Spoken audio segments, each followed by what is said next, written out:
Hello. I want to talk real quick about Pibu and Kobu.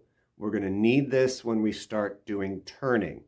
So if we want to expand just the walking and the stepping aspects of the practice, as well as it's just going to come into account several times in with the stepping and in with the even when we get into the shorter forms, the 13 and the 16 and the 49, let alone the long form, it's definitely something that comes in there.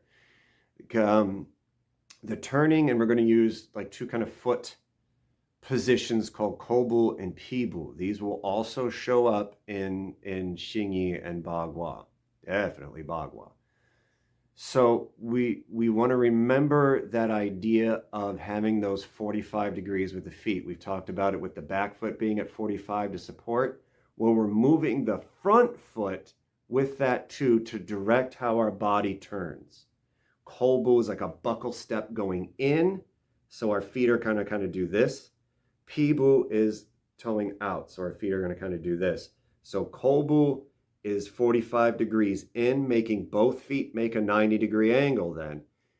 That's Kobu. Pibu is we're turning out. We're turning the foot out 45 degrees. So in order to open up that side. Pibu is usually going to have us go around outside. Kobu is going to have us turn to the inside with that. Both of them have the opportunity to then hook the leg of an opponent. For example, so if my boken here is the leg of an opponent, Kobu can wrap to the inside and turn, at which point in time you can also use your leg as like chin-a to collapse it. Pibu wraps around to the other side. And again, you can still collapse it. It'll let you come around, attack the castle from behind, as it were. Both also offer the opportunity to work like those different swai-jiao blades. You can come in, lift up, grab, and continue through. So they both have those opportunities for sort of offense, and they will help the body move around for the defensive aspects of it too. In terms of the meditation and Qigong, they help the body continue to move in one fluid motion without having to start and stop. They allow you to continue the motion if it's going one way and then turn going the other way in a fluid manner. Xingyi, it works with that too. Bagua, the stepping with Bagua is, you definitely got to have Kobu and Pibu down in order to continue to that move in those spiraling patterns. So what we're talking about, Kobu, buckle in, Pibu, toe out. So we have this foot, my back foot here, my right is at 45. My front foot is straight, but if I Kobu, I'm pivoting on the heel and I'm bringing my foot in. So now where they would meet makes a 90-degree angle. Back is straight. A lot of times you'll see this. People will hinge out when they want to do Kobu. No good. Back straight, shoulders, hips in line, pivot. Again, it's coming from here. It's coming from the center. When I bring my weight back enough where the front foot is empty, I lift the toes, turn the body, the foot goes with it. Now, there might be times, ideally, we want to get the foot here, so when we sink back and step out, I'm already at 90 or 45 degrees. If that doesn't happen, sometimes flexibility, sometimes injury, sometimes people have weird bones like me. If it comes in with the weight still off of it, you can lift the heel and adjust. That's pretty much the only time in Tai Chi with Yang style that we're going to talk about it like that, where you can lift the heel to make the adjustment. Because there's no weight on the leg. There's no power trying to be converted into the work with the other person with this. What we're trying to do is set up the next thing. And that's a really big part of internals, is being able to balance what is the application of this posture that I'm playing now, and how in those transitions do we set up that next posture so now everything goes through all at once, and then linking those postures and the transitions smoothly without stopping. Kobu and Pibu help with that. With the feet in the right place, the rest of the body can turn and move the way it needs to, again, all driven from the lower dantian. So with our Pibu, we toe in and come back and step out. I might say Pibu. With Kobu, we come in. Pibu comes out. Pibu is what we're doing when we do our Taiji stepping. That's Pibu. We've already done our Pibu with that. So if you're doing your Taiji stepping correctly, you're already doing Pibu because we're going out. Now, one of the things that's nice about that is that it allows us to then come around.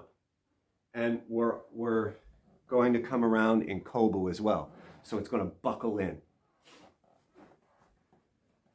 So if I'm doing my stepping and then turning from here, as I peel up, I'm bringing my foot around and hooking. So it looks like this. 90-degree angles with the feet. The knees are coming in. You can press down.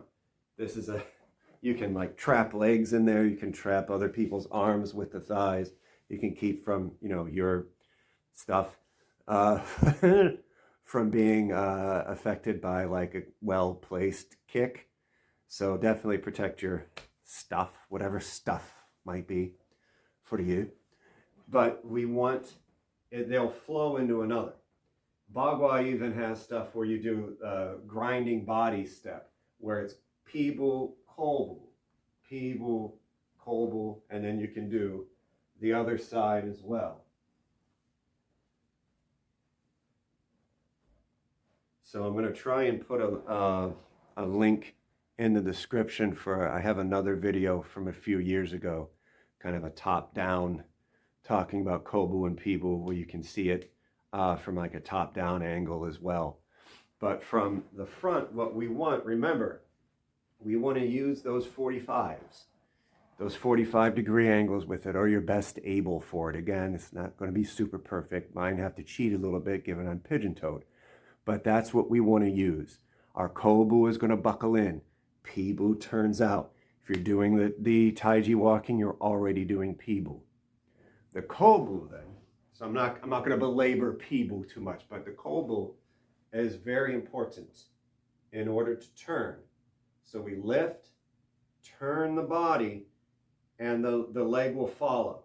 If you need to readjust on the ball of the foot, and then as the weight shifts back, we roll that weight through the heel into the ground. Then we can open up our step, and we're already at 45 degrees going this way.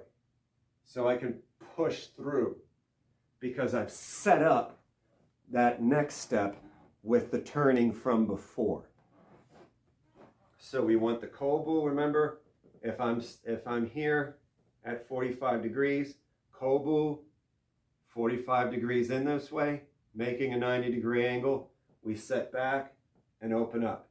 I can step out, come back, lift the toes, bring the foot in, readjust if you need to, come back, and step out. Now watch, we don't want this, where now the body lifts. We don't want the hinging or the bending too much. Body stays straight. That's why you got to be careful where the weight is. Keeping the knee and the foot lined up, 45 degrees. Keeping the weight through the heel and the back. Turn the hips, readjust the foot, sink through that back foot, and that'll open up to step out. Keep the knees bent. We want to keep the knees bent, and keep your eye on where the weight is into which leg. You can't move the leg until the weight is off of it. We don't want the double weighted thing where now it's too much adjusting, too much playing, and now you're trying to force something through That's not supposed to be forced through like that. You know, some twisting or injury or pulling or something could apply there because you're trying to move your body and your upper body and your lower body, and even maybe your joints in the lower body in different ways too, on top of the rest of it too as well. So you want to make sure everything is going together with it.